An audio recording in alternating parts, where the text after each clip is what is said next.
Shalom anak-anak, selamat pagi. Bagaimana kabar kalian pada pagi hari ini? Miss Evi berharap kabar kalian dalam keadaan yang baik dan sehat selalu ya. Pada pagi hari ini kita akan belajar tentang tema 1, pertumbuhan dan perkembangan makhluk hidup, subtema 3, pertumbuhan hewan, pembelajaran 3 dan 4.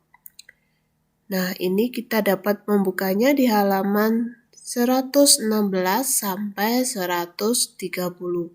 Yuk anak-anak, kita siapkan buku paket kita dan alat tulis kita ya. Jangan lupa nanti ada mencatat di buku halus. Kita siapkan juga buku halusnya. Kita buka buku paket kita di halaman 116.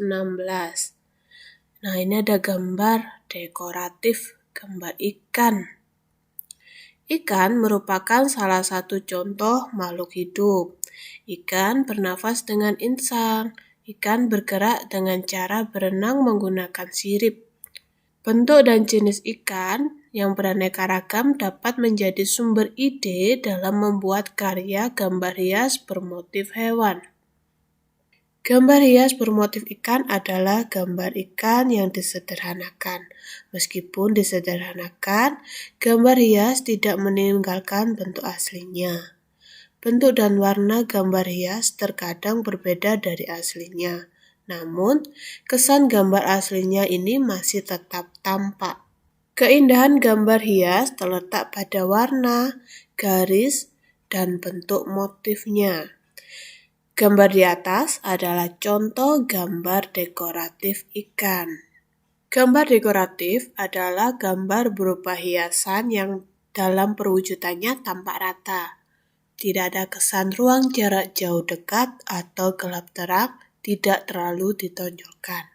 Nah, anak-anak, videonya ini kalian stop dulu dan kalian catat di buku halus kalian tulisan yang sudah Miss Evi garis bawahi ini.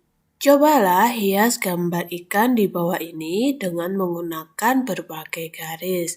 Kamu boleh menggambar ikan hias ini sesuai imajinasimu. Ada di halaman 117. Oke anak-anak, kita lanjut di halaman 118. Ikan berkembang biak dengan cara bertelur. Ikan dapat bertelur sampai ribuan dalam sekali waktu. Telur menetas menjadi larva. Larva tumbuh menjadi ikan kecil. Kemudian ikan kecil menjadi ikan dewasa. Ikan mengalami pertumbuhan. Ikan bernafas dengan insang. Ikan bergerak dengan cara berenang menggunakan sirip. Ada berbagai macam jenis ikan. Cobalah cari tahu jenis ikan tersebut. Nah, ini ada nama ikan dan ciri-cirinya. Kalian stop videonya terlebih dahulu dan kalian catat di halaman 119. Oke anak-anak, Miss Evi lanjut ya materinya.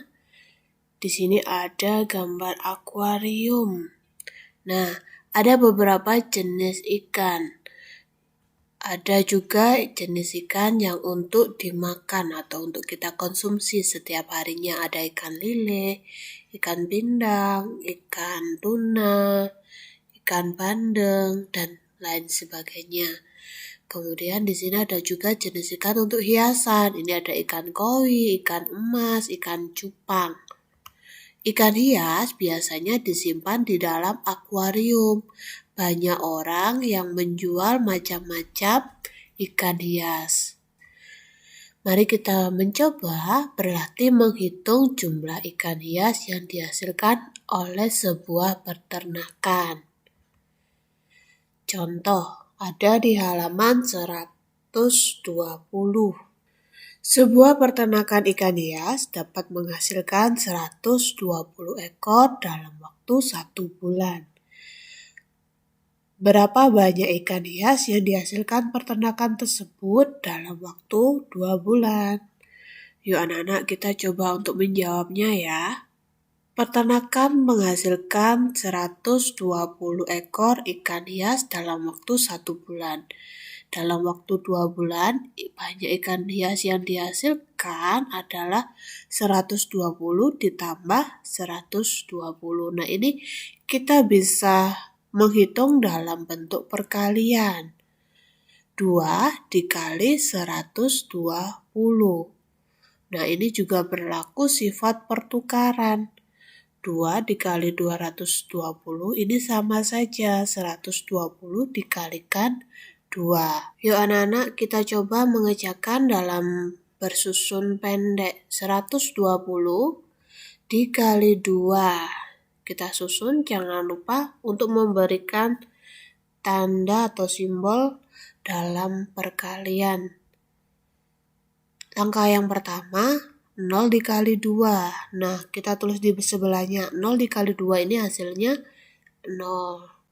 Dan tulis di bawah, lurus ya anak-anak. Kemudian kita hitung 2 dikalikan 2. Dan hasilnya 4. Nah, angka 4 ini kita tulis di depannya angka 0. Lalu yang terakhir kita hitung 1 dikalikan 2. Ini hasilnya 2 dan kita tulis di depan angka 4. Jadi kesimpulannya, banyak ikan hias yang dihasilkan peternakan dalam waktu 2 bulan ada 240 ekor. Untuk kalian berlatih mengerjakan soal matematika perkalian ini, kalian kerjakan halaman 121 sampai 123. Jangan lupa mengerjakan dengan caranya. Oke anak-anak, kita lanjut di halaman 124. Pada pembelajaran 1, kalian sudah belajar tentang pertumbuhan anak ayam. Kamu sudah mempelajari pertumbuhan hewan. Kamu juga sudah mempelajari perkembangbiakan hewan.